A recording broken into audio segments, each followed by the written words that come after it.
Selamat sore, Assalamualaikum Ustadz. Waalaikumsalam warahmatullahi wabarakatuh. Selamat sore. Selamat sore, kita berjumpa lagi Ustadz ya. Ya. Alhamdulillah, kabar baik Ustadz? Alhamdulillah, sehat, walafiat. Gitu, oke. Ya, untuk sore ini kita materinya juga menarik ya Ustadz ya. Ya.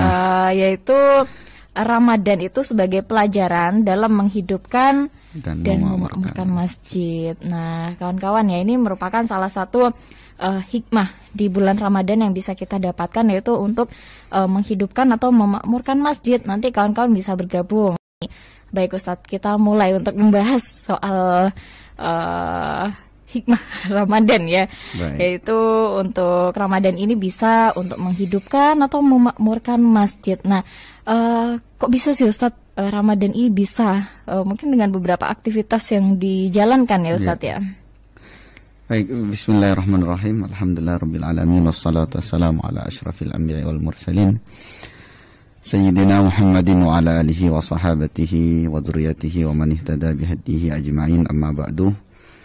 Kawan-kawan Karimata FM, para pendengar yang dimuliakan Allah, puji syukur alhamdulillah pada sore hari ini kita masih diberikan kesehatan oleh Allah. Di antara nikmat terbesar kita, keimanan. Kita juga masih bisa melaksanakan ibadah bulan puasa di hari ke-26 bertepatan dengan 8 Mei 2021. Mudah-mudahan Allah menerima amal ibadah kita dan kita digolongkan menjadi orang-orang yang bertakwa. Tema kita sore hari ini tentang kita belajar dari Ramadan bagaimana menghidupkan dan memakmurkan masjid. Kenapa masjid? Kenapa Ramadan? Memang kalau kita perhatikan baik-baik, cermati baik-baik, bulan Ramadan ini bulan yang sangat dimuliakan, bulan yang sangat agung, dan itu sudah dijelaskan oleh banyak pemateri sebelum-sebelumnya. Kemudian masjid itu menjadi tempatnya. Jadi Ramadan sebagai waktunya, masjid menjadi tempatnya. Nah, di bulan Ramadan kita juga bisa melihat bagaimana umat Islam itu kegiatan-kegiatan hariannya itu rata-rata berada di masjid. Mulai dari, kalau kita perhatikan, mulai dari sholat jamaah ya, sholat jamaah. Orang yang biasanya di luar Ramadan itu tidak terlalu biasa ke masjid, jadi datang ke masjid. Kemudian ibadah yang lain yang paling sangat nampak itu ibadah sholat tarawih. Jadi masyarakat itu berbondong-bondong, umat Islam berbondong-bondong datang ke masjid. Kemudian di kegiatan-kegiatan yang lainnya yang sifatnya tidak ibadah mahdhah, misalnya para muhsinin, orang-orang yang diberikan kelebihan harta oleh Allah, itu juga memberikan rezeki mereka untuk diberikan kepada mereka yang butuh takjil, dan itu juga takjilnya di masjid. Bahkan puncaknya itu di 10 hari terakhir umat Islam kemudian mengikuti sunnah yang diajarkan oleh Rasulullah dan orang-orang terdahulu, orang-orang terhebat terdahulu, itu berdiam diri juga di masjid. Iktikaf. Beriktikaf di masjid selama 10 hari. Nah, karenanya kalau ada ungkapan yang paling enak itu, seandainya Ramadan itu punya rumah, maka rumahnya Ramadan itu berada di masjid. Nah, pertanyaannya kemudian, kenapa masjid itu harus kita makmurkan? Dan bagaimana cara memakmurkannya? Dan bagaimana kita belajar dari Ramadan itu cara memakmurkan masjid? Nah, kenapa masjid perlu kita makmurkan? Karena yang pertama itu perintah Allah. Di dalam surat An-Nur ayat 36, Allah menyebutkan, fi buyutin adinallah an turfa'ah wa yudhkara fiha ismuh yusabbihu lahu fiha bil wudu'i wal asal. Jadi bertasbih kepada Allah di waktu pagi dan petang, kemudian Allah merintahkan untuk mengangkat namanya. Kemudian di situ disebutkan nama-namanya, berzikir kita kepada Allah Subhanahu wa taala. Jadi perintah memakmurkan masjid ini adalah perintah agama. Kemudian alasan yang kedua, memakmurkan masjid itu bersandingan dengan ciri keimanan seseorang. Di surat At-Taubah Allah Subhanahu wa taala surat At-Taubah, Allah Subhanahu wa taala berfirman, "Innama ya'muru masajidallah man amana billah wal yaumil akhir." Hanya yang memakmurkan masjidlah orang-orang yang beriman kepada Allah Subhanahu wa taala dan beriman kepada hari akhir, dan mereka wa aqamas shalah wa ataz zakata wa lam yakhsha illallah. Mereka senantiasa mendirikan salat dan menunaikan zakat, dan mereka tidak takut kecuali kepada Allah Subhanahu wa taala. Ini alasan kedua sangat menarik karena Allah menyebut dengan huruf hasyr, jadi ada batasan. Jadi hanya orang yang memakmurkan masjidlah yang beriman kepada Allah. Arti bagian dari ciri kuat keimanan seseorang itu ditentukan bagaimana dia memakmurkan masjid. Kemudian yang ketiga, di dalam ayat tadi disebutkan fi buyutin, ya, di rumah atau di tempat, ya.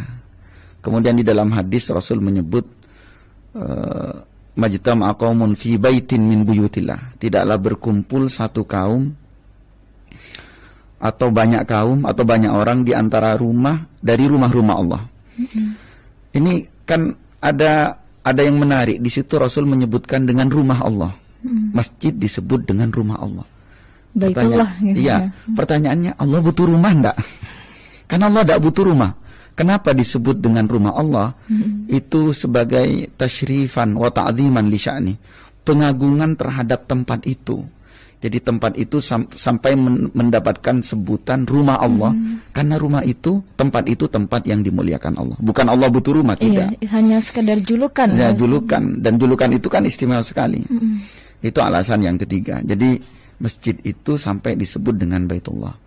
Alasan yang keempat itu karena seseorang apabila biasa datang ke masjid untuk melaksanakan sholat jamaah, itu di dalam satu hadis, meskipun hadis ini ada yang melemahkan, tapi dikuatkan dengan riwayat yang lain nanti, pastikan bahwa keimanan orang tersebut baik. Jadi kalau dia biasa melaksanakan, khususnya laki-laki, ya, biasa melaksanakan sholat jamaah ke masjid, maka keimanannya baik. Kemudian alasan yang lain, Rasul menyebutkan bahwa nanti ketika hari kiamat, khususnya di mahsyar itu, semua orang akan merasakan panas luar biasa, terik matahari luar biasa. Ada 7 orang nanti yang akan mendapatkan naungan, dan di antara yang 7 itu adalah rajulun qalbuhu mu'allakun fil masajid, orang yang hatinya tergantung di masjid. Jadi dia ada kalau bahasa sekarang ya mungkin fall in love, ya. Jadi dia jatuh cinta dengan. Jadi hati dia ada di masjid gitu. Ketika dia di luar masjid, dia merasa bahwa ada sesuatu yang tertinggal di masjid. Apa itu? Yaitu hatinya. Jadi dia ingin senantiasa beribadah kepada Allah. Ada candu. Ya, ada candu. Kemudian alasan yang lain juga yang sangat menarik itu, kalau tadi disebutkan orang yang ada di masjid itu, orang yang hatinya tergantung di masjid akan mendapatkan naungan. Juga orang-orang yang terlibat kegiatan-kegiatan di masjid, itu biasanya dia dalam kegiatan sehari-hari dia sosialnya sangat baik. Karena masjid itu simbol dari perkumpulan manusia, ya, orang sholat jamaah di sana. Orang yang nyaman di masjid, orang yang betah di masjid, itu berarti dia orang yang baik dan sosialnya akan sangat baik. Kemudian mungkin alasan terakhir di antara banyak alasan yang lain, Rasul menyebutkan bahwa abghadul biladi indallah masajiduha. Jadi tempat yang paling disukai oleh Allah itu adalah masjid. Jadi di muka bumi ini kan semuanya tempat, ya, ruang lah. Ruang yang paling disukai oleh Allah di muka bumi itu adalah masjid. Wa abghadul biladi indallahi aswaquha, dan tempat yang paling tidak disukai oleh Allah itu adalah pasar. Karena memang kontras kan, di masjid orang ibadah, orang berzikir, sholat dan seterusnya. Sedangkan di pasar orang banyak berbohong, sumpah serapah, ya, dari riba segala macam. Nah, itu. Kemudian bagaimana cara memakmurkan masjid? Ini sebagaimana yang tadi disebutkan di ayat di awal di surat An-Nur. Yang pertama adalah kita meninggikan asma Allah. Meninggikan asma Allah itu maksudnya kita benar-benar memuncakkan keimanan kita kepada Allah di dalamnya. Jadi kita benar-benar yakin terhadap janji Allah, terhadap perintah-perintahnya dan seterusnya.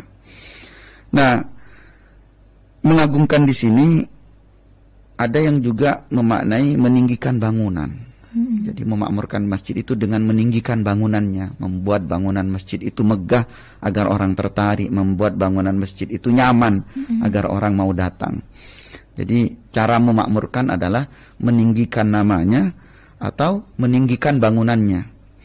Kemudian yang kedua adalah perbanyak berzikir kepada Allah di dalamnya.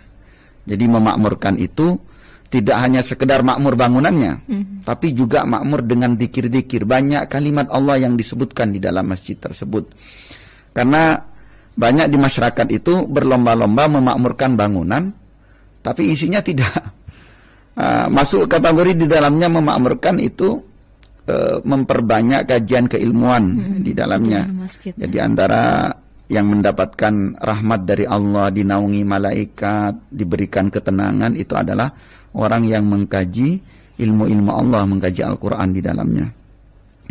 Kemudian di sini secara khusus yusabbihu lahu fiha bil wudu wal asal. Jadi berzikir kepada Allah di waktu pagi dan sore. Ini waktu yang istimewa.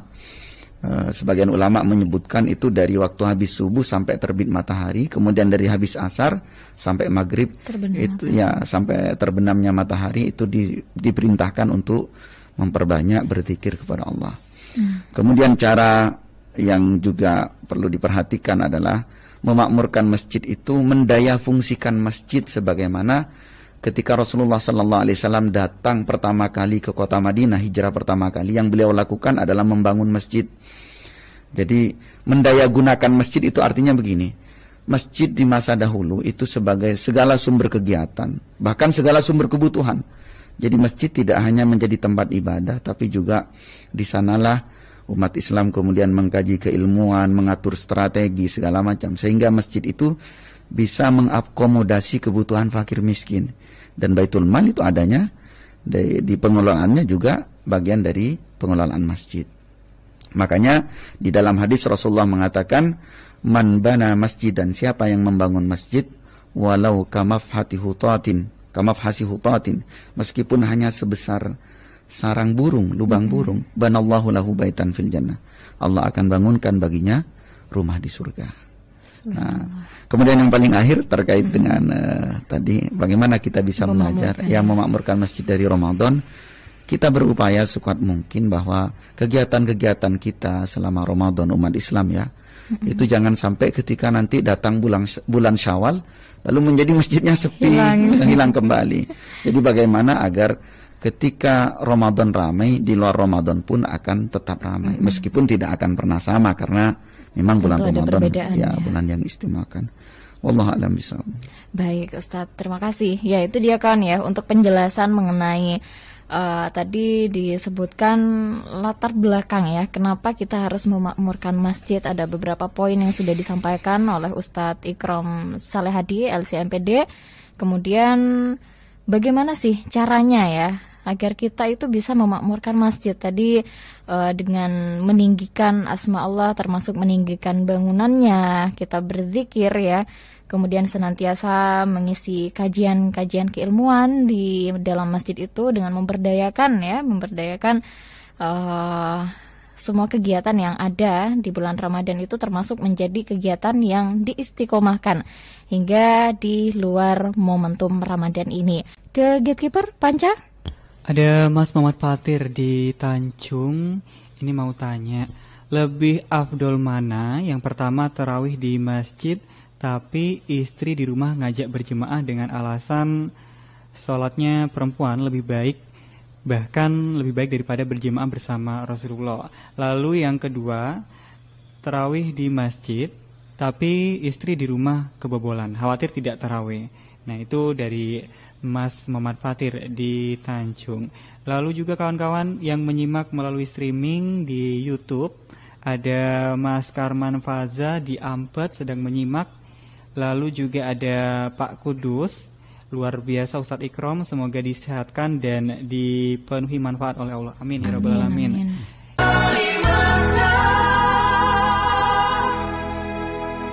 Terima kasih untuk kawan-kawan yang hingga saat ini masih di 103,3 Radio Karimata. Anda masih menyimak program drama Dialog Ramadan Radio Karimata. Kawan-kawan yang bergabung ya di live YouTube kami, di live streaming. Selamat sore. Bisa juga dikirimkan pertanyaannya melalui kolom komentar ya.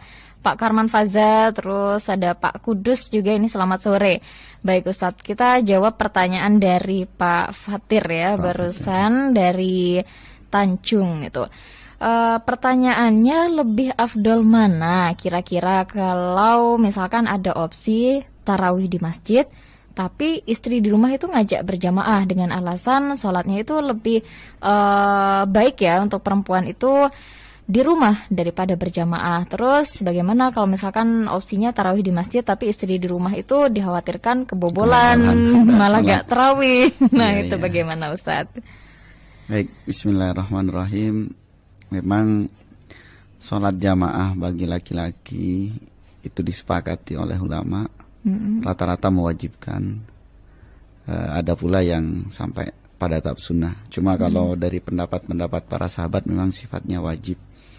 Bahkan kalau Ibnu Mas'ud itu mengatakan, Abdullah bin Mas'ud mengatakan, siapa yang sholat wajibnya itu di rumah, pastikan dia punya sifat kemunafikan. Sampai seperti itu ancamannya.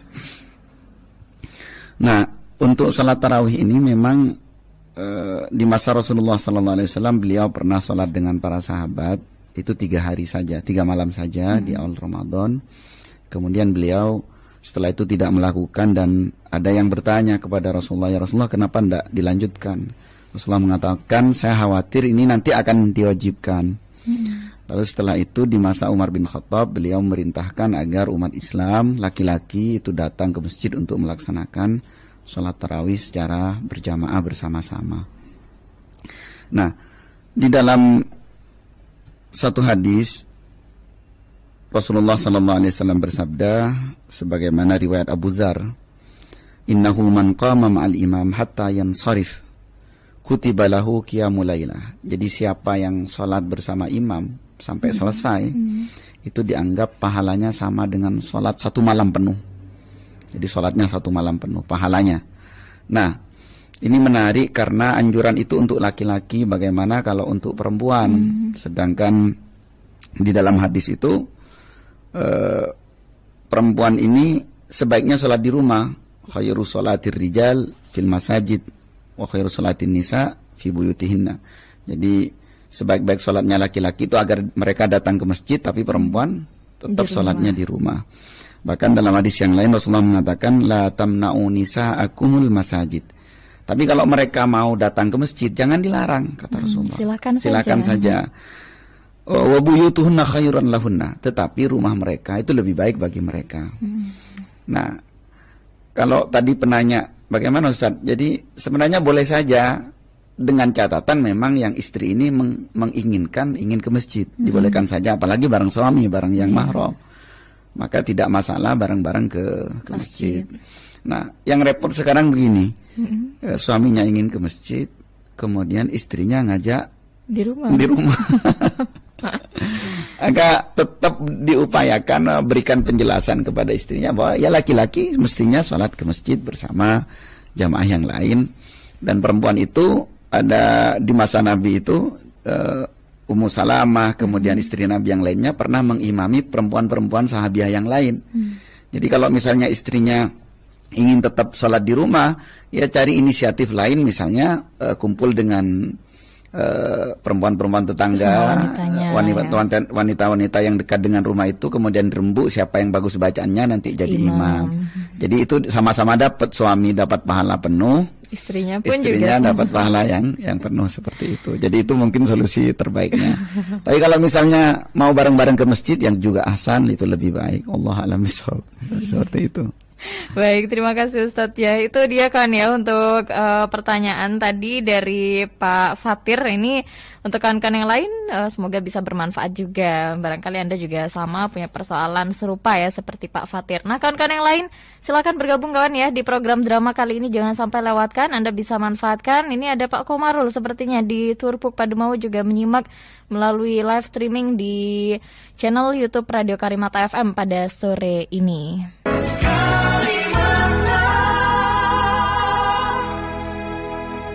Nampaknya ada yang bergabung, Dila? Ya, ada Pak Indra dari Kaduara yang bergabung, Din. Baik, Assalamualaikum Pak Indra. Warahmatullahi wabarakatuh. Waalaikumsalam Pak Indra, silahkan Pak. Dengan Ustadz siapa ini kalau saya boleh tahu? Ustadz Ikram Saleh Hadi. Iya, oke. Assalamualaikum Ustadz. Waalaikumsalam warahmatullahi wabarakatuh. Simpel saja Ustadz. Di masyarakat itu ada dua istilah yang kayaknya serupa tapi tak sama ini Ustadz ya. Pertama adalah istilah meramaikan dan juga yang kedua adalah istilah memakmurkan. Nah, mohon penjelasan Ustadz, apa bedanya antara meramaikan masjid dan juga dengan memakmurkan masjid Ustadz? Oke, ini yang pertama. Yang kedua, apa yang tadi tidak sudah sangat jelas. Jadi memang yang perlu dipahami adalah di masyarakat adalah ketika masyarakat itu perempuan kan banyak yang berkunjung ke masjid Ustadz.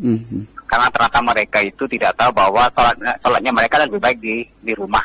Untuk laki-laki lebih baiknya sholatnya di masjid. Jadi apa yang harus kita lakukan Ustadz? Apa yang harus kita lakukan untuk bisa memberikan penjelasan lebih mengena kepada mereka masyarakat terkait dengan kehadiran seorang perempuan di masjid ataupun keafdalan seorang perempuan di rumah Ustadz. Terima kasih. Dua pertanyaan ini mohon dijelaskan. Assalamualaikum. Waalaikumsalam warahmatullahi wabarakatuh. Terima kasih Pak Indra ya barusan. Selanjutnya sepertinya ada yang bergabung lagi di seluler Panca. Terputus. Oke. Ya, kita langsung bahas ini pertanyaan mulai dari pertanyaan Pak Komarul ya. Itu tadi Pak Komarul menanyakan Ustadz, untuk sholat sunnah itu apakah bisa menutupi sholat wajib yang pernah ditinggalkan? Baik, ini pertanyaan yang sebenarnya sering diajukan oleh sebagian jamaah pengajian. Jadi apakah orang yang pernah meninggalkan sholat wajib itu bisa ditebus dengan amalan yang lain? Jawabannya tidak. Jadi sholat wajib itu memang ya kewajiban yang tidak boleh ditinggalkan. Maka cara menebus sholat wajib itu tidak ada cara lain kecuali bertaubat dan berkomitmen agar jangan sampai tidak terjadi lagi. Karena memang sholat wajib dan fardu ain. Ada yang kemudian menggampang-gampangkan karena nanti bisa diqadha oleh ahli waris segala macam. Itu juga tidak ada rujukan yang kuat tentang itu. Jadi sholat wajib itu fardu ain dan setiap orang harus melaksanakannya. Kalau dalam puasa atau ibadah yang lain itu masih ada uzur, boleh meninggalkan. Misalnya puasa. Puasa kalau sakit bisa ditinggalkan, ganti waktu yang lain. Atau kalau sudah sakit parah orang tua, dia harus bayar fidyah, tidak perlu puasa. Tapi kalau sholat, dia misalnya waktunya memang kepepet, caranya qashar. Dia sakit parah selama masih ingat, tidak bisa berdiri ya duduk, tidak bisa duduk ya terbaring. Terbaring sekedarnya bisa ya dengan isyarat. Selama masih sadar maka harus tetap melaksanakan sholat. Makanya Nabi sampai mengatakan bainal abdi wal kufri wal iman billah tarkus shalah. Jadi perbedaan antara orang yang kufur dengan orang beriman itu ada pada sholat. Bahkan Umar mengatakan la dina liman taraka shalah. Tidak dianggap beragama orang yang meninggalkan sholat. Nah, yang menjadi bagian penjelasan ya mungkin kepada Pak Komarul. Memang kesalahan atau kekurangan kita dalam sholat, bukan meninggalkan ya, itu bisa dilengkapi dengan sholat sunnah atau sholat nafilah. Jadi kalau misalnya kita khawatir ada bacaan-bacaan kita yang kurang tepat, segala macam, ada rukun yang kurang sempurna, maka insya Allah dengan kita mendirikan sholat sunnah itu bisa melengkapi kekurangan-kekurangan tersebut. Tapi apakah sholat sunnah bisa menggantikan sholat wajib? Gak bisa. Tetap harus bertaubat. Karena itu di dalam surat Maryam itu fakhalafa min ba'dihim khalfun adha'us shalah. Jadi generasi setelahnya generasi yang meninggalkan sholat. Mereka itu orang yang merugi, orang-orang yang benar akan sengsara. Illa man taba wa amana wa amila shalah. Kecuali yang benar-benar bertaubat kepada Allah Subhanahu wa taala. Taubatan nasuha. Ya, taubatan nasuha. Baik Ustadz. Ya, selanjutnya dari Pak Indra ada 2 pertanyaan Ustadz. Yang pertama terkait 2 istilah serupa tapi tak sama tadi. Ada istilah meramaikan dan memakmurkan. Kemudian pertanyaan kedua, kira-kira bagaimana cara yang bisa kita lakukan untuk memberikan pemahaman atau penjelasan bahwa untuk wanita itu lebih baik atau utamanya melaksanakan sholat itu di rumah, Ustadz. Baik. Yang pertama itu meramaikan dan memakmurkan. Jadi ini juga kesalahpahaman seperti ini biasa terjadi di tengah masyarakat dan perlu diluruskan, perlu jelaskan.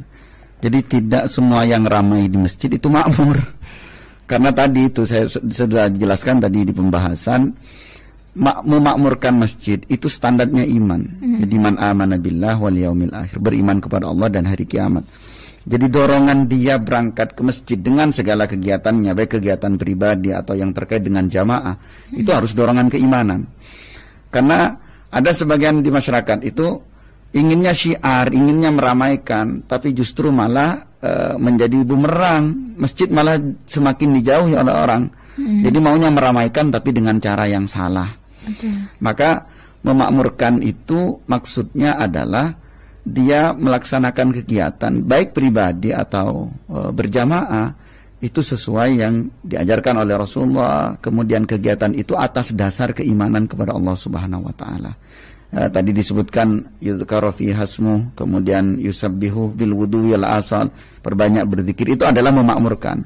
Jadi bukan masjid ramai datang banyak orang, itu tidak bisa. Jadi kadang kan sebagian orang simpel saja mau nilai masjid sudah makmur. Oh, kalau bangunannya megah, orang banyak datang. Tidak bisa begitu. Karena kadang-kadang banyak masjid itu di pinggir jalan. Betul. Orang yang cuma mampir karena capek, kadang cuma mau makan karena mau tidur segala macam. Itu tidak bisa disebut dengan makmur. Jadi makmur itu yang tahu secara benar hakikatnya itu adalah Allah Subhanahu wa taala. Jadi kita tidak bisa memastikan bahwa masjid itu makmur dari pandangan manusia. Nah, kalau memastikan secara pandangan manusia, ya setidaknya kegiatan-kegiatan itu yang bentuknya zikir, kemudian baca Al-Quran, kemudian kajian keilmuan dan ibadah-ibadah yang lainnya. Jadi seperti itu. Jadi beda antara ramai dan makmur. Kalau sekedar ramai ya ramai.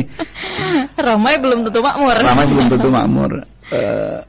Kemudian yang pertanyaan kedua, bagaimana agar bisa menjelaskan, karena memang perempuan ini makhluk yang paling susah dijelaskan. Gitu, Ustaz. Jadi butuh pendekatan ilmiah, butuh pendekatan ruhaniah. Jadi pendekatan ilmiah artinya ya sesering mungkin jelaskan kepada perempuan bahwa salatnya perempuan memang lebih afdol di masjid. Tetapi dalam tanda petik ya, Rasulullah membolehkan barangkali lebih khusyuk di masjid, ya harus ke masjid. Yang rohania itu kadang kan begini, khusus bagi yang perempuan yang tidak punya mahram, belum bersuami. Kalau dia keluar membuat laki-laki jadi tertarik memandangnya, itu ada aturan-aturan khusus. Misalnya Rasulullah melarang menggunakan parfum, tidak boleh tabarruj, jangan sampai berlebihan, orang kemudian tertarik, tidak boleh. Jadi dia ke masjid memang hanya untuk beribadah, ya salat kepada Allah Subhanahu wa taala. Jadi bagi mereka yang seperti ini, yang memang tidak ada mahramnya segala macam, itu perlu dijelaskan dan perlu didoakan. Doakan, karena ya sekali lagi perempuan makhluk yang paling susah untuk dijelaskan. Jadi seperti itu.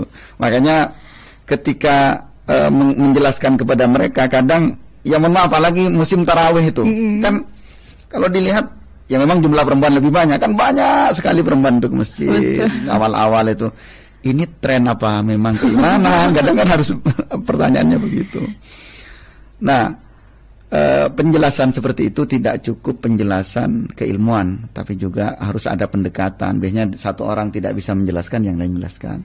Tapi ingat, bagi laki-laki tetap harus dikuatkan bahwa sholatur rajuli, jadi sholatnya seorang laki-laki di masjid itu lebih baik daripada sholatnya dia di rumah. Bahkan kalau dia datang untuk berjamaah, derajatnya 27 kali lipat dibanding orang yang sholat sendirian. Jadi seperti itu. Baik Ustadz, terima kasih nih Ustadz atas penjelasan ya mengenai tema yang kita bahas kali ini, yaitu Ramadan sebagai pelajaran untuk menghidupkan atau juga memakmurkan masjid ya di momentum Ramadan ini, dan dengan harapan agar cara ini atau memakmurkan masjid ini menjadi ikhtiar sampai nanti pasca Ramadan begitu Ustadz ya.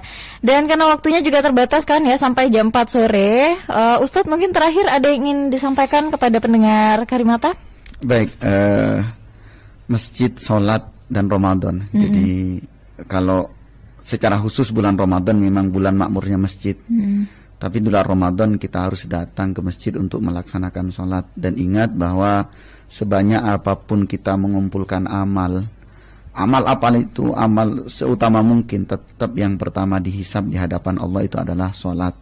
Dan petunjuk Islam sangat jelas bahwa awwalu ma yuhasabu al-abdu as-shalah. Jadi pertama kali yang dihisab nanti dari seorang hamba adalah sholat. Kalau sholatnya baik, maka yang lain akan ikut baik. Karenanya masjid harus dimakmurkan dengan pertama memperbanyak sholat. Kemudian karena kita sekarang berada di bulan Ramadan, berupayalah untuk berbetah-betah di masjid. Jangan sampai kita di Ramadan saja tidak dekat dengan masjid, bagaimana di luar Ramadan kita bisa dekat dengan masjid. Mudah-mudahan Allah memudahkan semua upaya kita untuk memakmurkan masjid, melakukan kegiatan-kegiatan kebaikan. Ya, itu barangkali semoga memberikan manfaat. Amin ya rabbal alamin. Terima kasih banyak Ustadz ya. Untuk Karimata, setelah ini kita akan kembali lagi dalam program Dinamika Madura. Terima kasih untuk kawan-kawan yang sudah setia bersama kami ya untuk terus menyimak program drama Dialog Ramadan Radio Karimata setiap hari selama bulan Ramadan mulai jam 3 sampai jam 4 sore. Telah kita ikuti Dialog Ramadan Karimata